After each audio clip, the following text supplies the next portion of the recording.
Stop the music rap 멈춰 있어 춤추듯 돌아가 Life is a party so 딱히 말 안 해도 TikTok TikTok Life is still going on 그저 흘러가 Hey DJ play that song 다음 노래 It's like a music box 걱정은 Citasi berasal dari bahasa Inggris citation yang artinya perintah. Dalam Kamus Besar Bahasa Indonesia, citasi didefinisikan sebagai pengambilan kalimat dalam teks atau tulisan lain dengan tujuan untuk memperkuat argumen dalam karya yang sedang kita tulis. Nah, sedangkan menurut salah satu tokoh yaitu Nancy Somers mengatakan bahwa citasi merupakan salah satu cara kita untuk menghargai para penulis yang telah menghasilkan karya ilmiah. Jadi apa sih kegunaan citasi itu? Yang pertama digunakan sebagai pengakuan sumber informasi.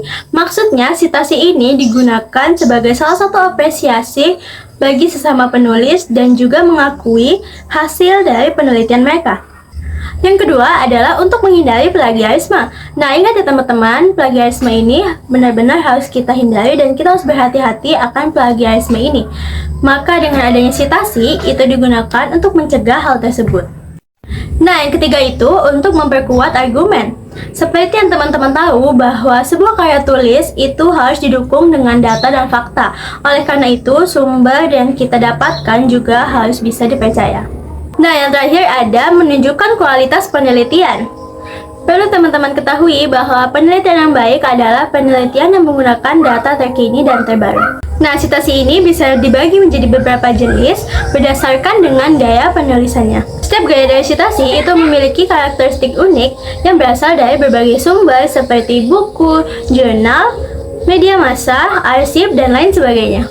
Maka dari itu, teman-teman harus memperhatikan detail ketentuannya agar tidak terjadi kesalahpahaman.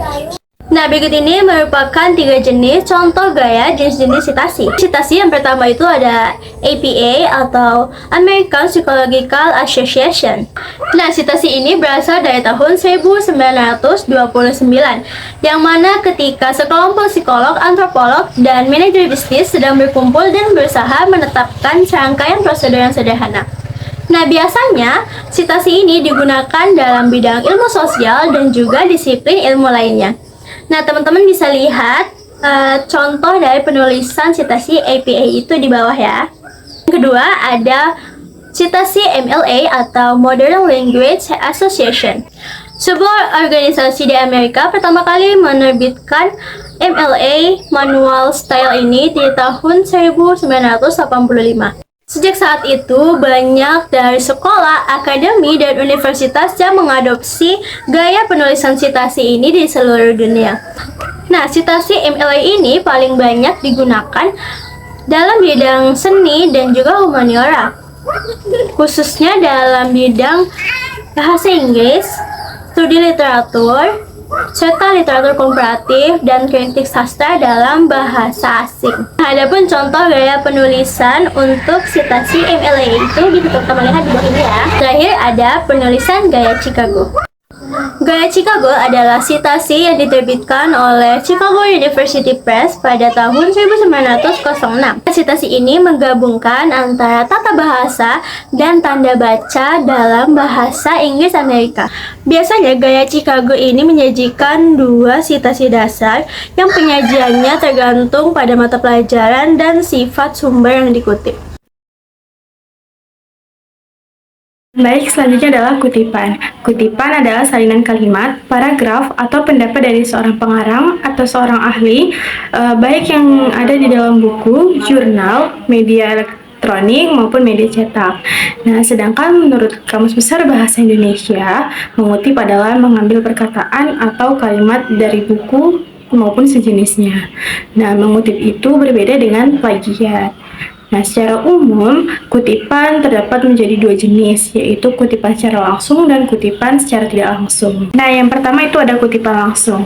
Nah, kutipan langsung adalah peminjaman pendapat dengan mengambil secara lengkap, kata demi kata, atau kalimat demi kalimat dari teks asli. Nah, kutipan langsung ini juga ada 2 jenis, yaitu kutipan langsung pendek dan juga kutipan langsung panjang. Nah, kutipan langsung pendek yaitu kutipan langsung yang terdiri dari 5 baris atau kurang, dan biasanya penulisan Pada kutipan ini diintegrasikan langsung dengan teks yang mendahulunya, yaitu dengan menggunakan spasi ganda dan dibatasi oleh dua tanda petik. Selanjutnya adalah kutipan langsung panjang. Nah, kutipan langsung panjang ini adalah biasanya kutipan yang panjangnya lebih dari 5 baris. Pada kutipan ini, metode penulisannya dipisahkan dari teks yang mendahulunya atau dari kalimat yang dibuat oleh penulis hingga membentuk suatu paragraf baru, yaitu dengan jarak antar barisnya 1 spasi atau 1,5 spasi dengan indeks dari margin kiri ke 7 ketuk. Nah, yang kedua itu ada kutipan tidak langsung. Nah, kutipan tidak langsung adalah kutipan yang diambil dari salah satu sumber dengan menggunakan gaya bahasa dan pola penyajian ala penulis. Nah, pada metode ini adalah untuk menyerap intisari atau maksud dari suatu tulisan yang panjang, yaitu dengan tidak mengurangi atau mengubah makna yang terkandung dalam tulisan tersebut.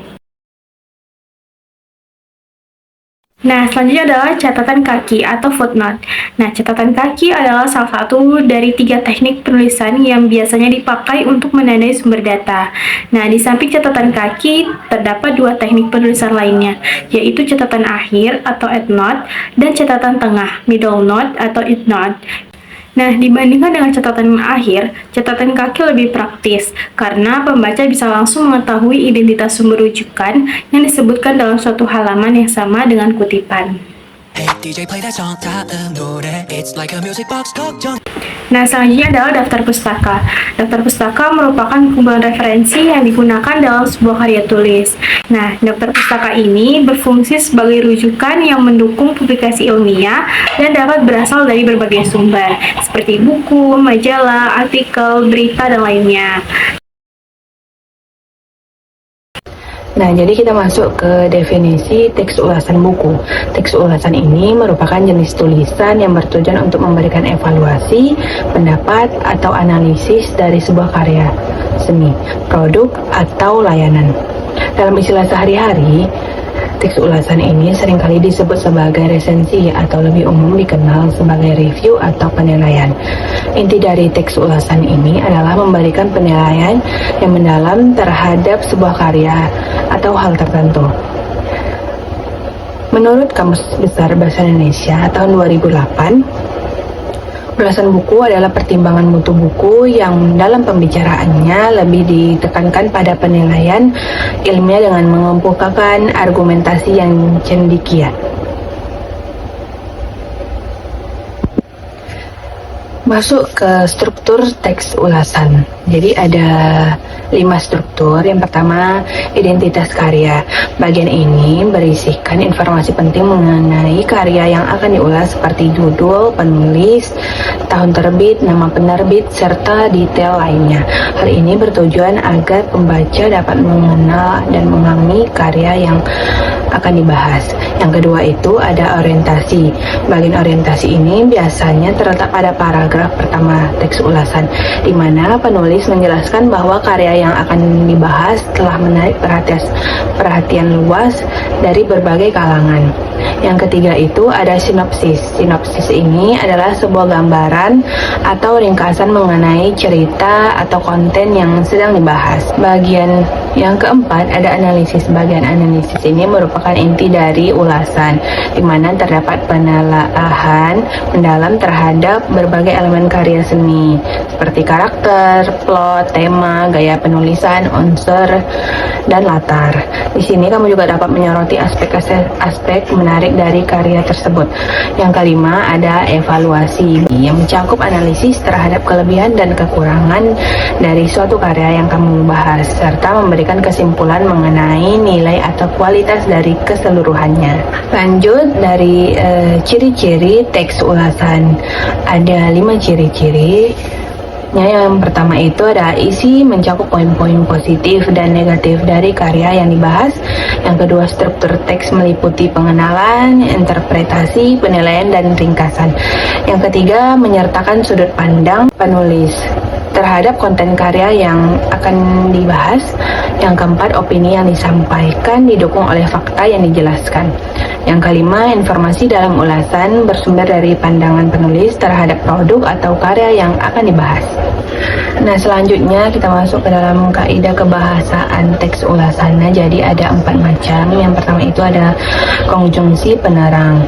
Ini berfungsi untuk memberikan penjelasan mengenai suatu hal dalam teks ulasan sehingga membantu pembaca dalam memahami informasi yang disampaikan.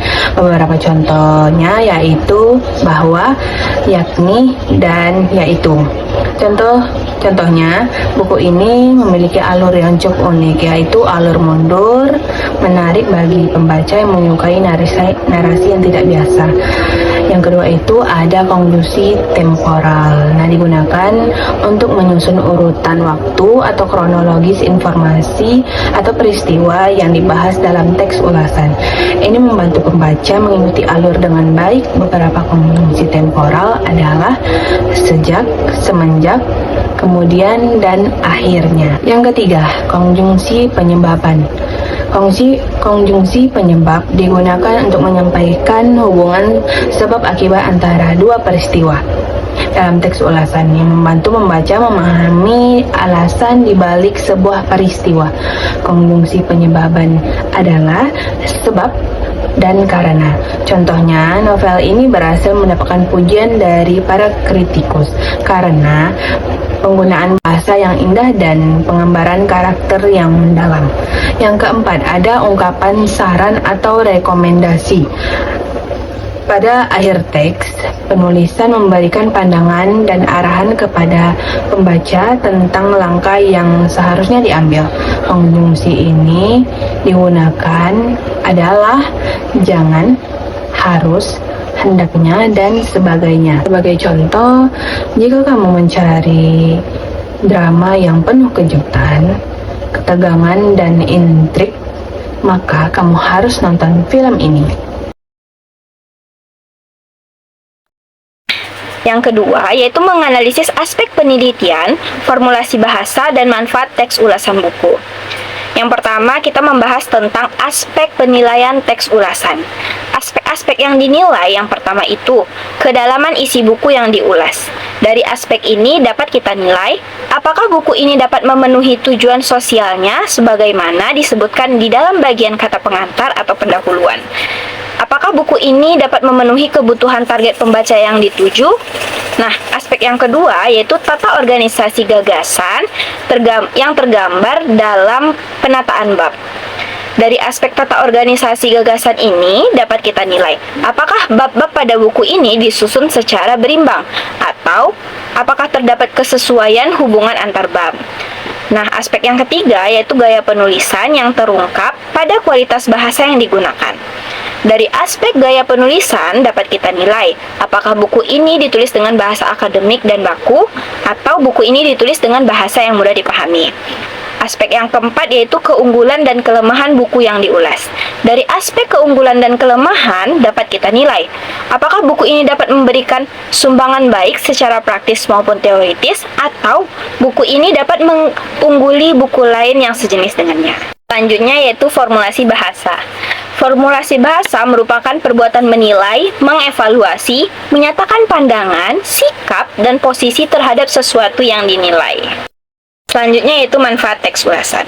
Adapun manfaat teks ulasan yang pertama yaitu menunjukkan pandangan atau penilaian terhadap suatu karya. Yang kedua, menyajikan informasi menyeluruh tentang sebuah karya sastra. Yang ketiga, memberikan informasi kepada publik tentang kelayakan yang dimiliki suatu karya dan membantu pembaca untuk memahami isi suatu karya. Yang keempat, mengetahui perbandingan dan hubungan karya tersebut dengan karya lainnya yang sejenis dan memberikan informasi komprehensif terhadap suatu karya. Yang kelima, memberitahu dan mengajak pembaca untuk merenungkan, memikirkan, mendiskusikan masalah yang terdapat dalam suatu karya.